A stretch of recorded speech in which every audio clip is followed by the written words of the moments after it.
my channel. So today, as you noticed in the title, thumbnail, all the things of this video, I'm going to be sharing how I straighten my hair without a flat iron. Obviously, this is my hair straightened. This is not what my hair looks like regular. This is what my hair looks like in its natural state. I have very, very curly hair. If you're a curly girl like me, then you know how hard it is to get your hair straightened and to keep it straightened, and to also not put a lot of heat and damage and all the things on those curls, and we try to keep our curls intact as much as possible. So today I'm super happy to share this tool that I discovered, and I know if you've been watching my channel for a little while now, you've probably already seen it, but a lot of you wanted a more in-depth video about it, so that's what this video is today. I will go ahead and wash it the night before and let it air dry overnight. That definitely cuts down on the heat damage because I'm not having to blow dry it and put that direct heat on it. So if you're interested in seeing how I went from this to this, then let's just go ahead and jump on into the hair straightening tutorial. Before we get started, I am not going to talk product or anything. I will have everything that I used, shampoo, conditioner, all the products, all the tools.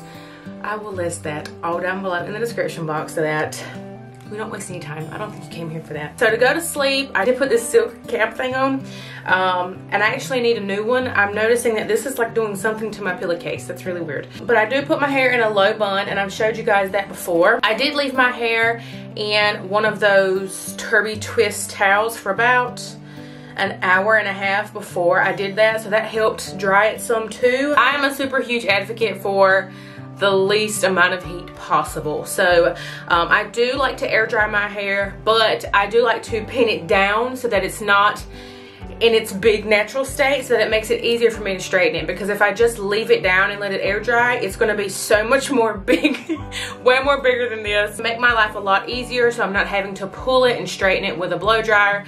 I do put it in a low, gentle ponytail. You probably noticed that the bun had fallen because I do like twist it up into a bun. That's just so that it's all neatly compacted back there, but it had fallen down because, like I said, it wasn't very tight. And here's what I am left with.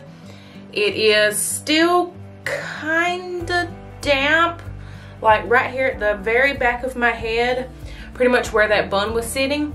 So I do have a blow dryer. I'm just going to run over it really quickly.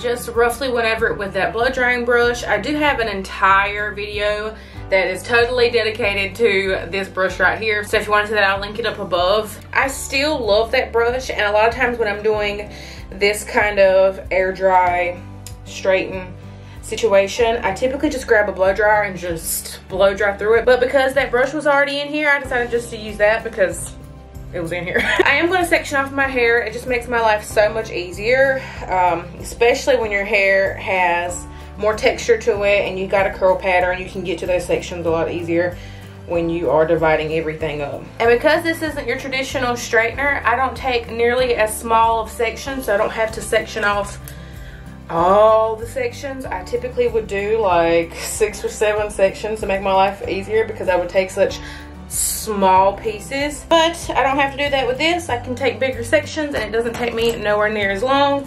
So I pretty much just do 4, and I'll kind of subdivide as I go along just to make it easily accessible from both sides. I will also go through and brush out my hair to make sure there's no tangles. Yes, it is a comb brush situation, so it is going to be brushing through your hair, but you also want to make sure that it's out already. If there are any knots or tangles in your hair, it can get snagged in that, so you just want to be smart about that. I'm going to take that section, which is a pretty big section. Normally this is about 4 sections for me if I'm using a traditional flat iron. So I'm going to go at an angle like this, roll it in. That helps me to make sure that I'm getting all of my roots. The steam that you're seeing is just the product that I had on my hair. If your hair is damp, you're going to see quite a bit of steam because it's burning your hair. And there you have it, ladies and gentlemen. That piece is already straight, so you can get a good comparison here. Once again, we're going to go in at that angle, roll it in, and bring it down. You might have to go over some sections a couple times, especially if you're not able to like touch your roots from certain angles, or touch your ends or anything like that. You can go over it a few times. I would recommend no more than 2 over certain sections, because once again, we're worried about the integrity and the quality of our hair. And that's it. That's all of this down here. Normally I would still be flat ironing it. Normally with a flat iron, I would be taking a section about this size to make sure that I'm really getting every last strand of hair to straighten it. And as you could see, that's so much more hair. So it takes me like 10 minutes if I'm not busy talking like I am right now. Okay, now because this section here is really big, I typically part it into like 2 or 3 sections, because it makes it easier for me to make sure that I'm reaching all the pieces of hair and I'm not leaving anything out. So because this hair above my ear is kind of in a weird angle, I took that out from this section just to make sure that I actually am able to reach it. And of course, I'm still doing that rolling method there at my roots, slowly but not like ridiculously slowly going down. If you go at a really good pace, you're able to only have to go through it 1 time. This tool is going to be less damaging than that traditional flat iron, because not applying that direct heat and tension to your hair and pulling and tugging on it. It's just gently going through your hair. It's not snagging anything as long as you brushed out those knots and tangles like I told you to do, and it just gently glides through. So I really, really love this.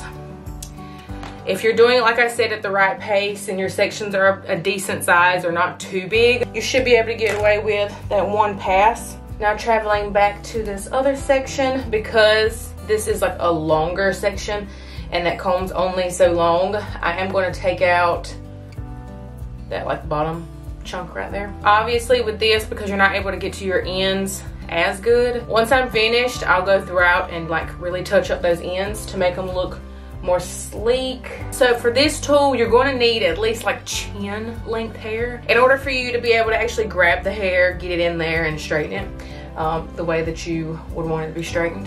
So if you're familiar with curl patterns, if you have curly hair, then most likely you are. I have all 3 of the 3 hair type. I have 3A, 3B, and 3C curls on my head. If I took care of them a little bit better, I would probably be able to tell more so what they are. But I'm not very confident with my curly hair as far as understanding product and stuff for it. I do know to be really careful with heat, because it can damage your curls. And I don't want to damage them, because, you know, every once in a while I decide that, hey, I want to wear my hair curly. Maybe one day I'll get the hang of it, but today's not that day. Now straightening it, I'm your girl. I have seen this work for type 4 curl. Even if your hair is on the kinkier curly side, I've also seen this thing work here. So if you're thinking, well, my hair's curlier than hers, my hair is way thicker than hers, and you're worried that it's not going to work for you, there are videos out on YouTube where I seen those, and that's what decided for me, because I said if it'll straighten their hair, my hair's nowhere near as tightly curled as theirs, it'll straighten mine. So if you're struggling with your hair not growing, if it just seems like it is just super unmanageable and it's not letting you live your best life, try going without heat. And that goes for all hair types. Whether your hair is curly or not, just kind of let it do its thing. Maybe just let it air dry and then straighten it. You don't have to blow dry and straighten it. That's double heat. So if you cannot do that, try it. So I want to give you guys an up close shot here of my roots. You can kind of see them because I did have it pulled back in that low pony. It kind of sort of helped train it to straighten out a little bit while it was drying, but you can still see it curls pretty much all the way up there. So I wanted to show you guys how good of a job this does. And roll.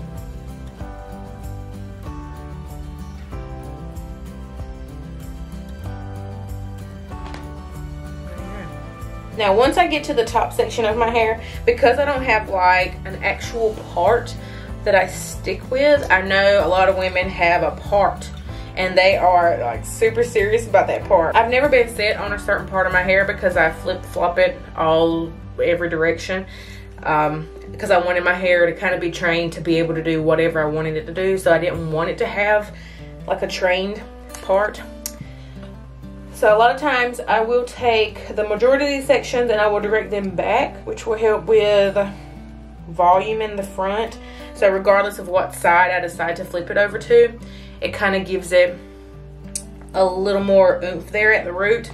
Also, something else, if you're trying to give your hair volume in the front, direct it the opposite direction. So if you want to put it on the left, style everything over, on the left, style everything over on the right side and then flip it. It'll have that volume because you started over there and it's going to go to the opposite side. Now taking this boar bristle brush, which I will also link down below. Boar bristles are really good for your hair. I just like to give it a nice brush through, stimulate my scalp a little bit. Grabbing a big section, I'm going to go underneath this time, really gently. And it'll just give you a light little bend so that it's not so straight and all over the place. See the difference? This side looks way more controlled, and that's how I straighten my hair without a flat iron. So I hope you guys enjoyed it. I hope maybe this is going to be helpful for you. Maybe you've been looking for something and this is it. I highly recommend it. Like I said, this is not sponsored in any way. I wish they would. While I love my flat iron and think it's one of the greatest things ever in the world, I put that up to it just because of the technique of everything. But I will link all the things down below. If you do want a flat iron, and maybe you don't want this, or if your hair's shorter and you need a flat iron, I will also link my favorite one down below. Have loved it for years upon years now. But I hope you guys enjoyed this. If you did, please make sure to give it a thumbs up and subscribe here for future content. I will see y'all in the next one. Hope you have a beautiful and blessed day, y'all. Bye.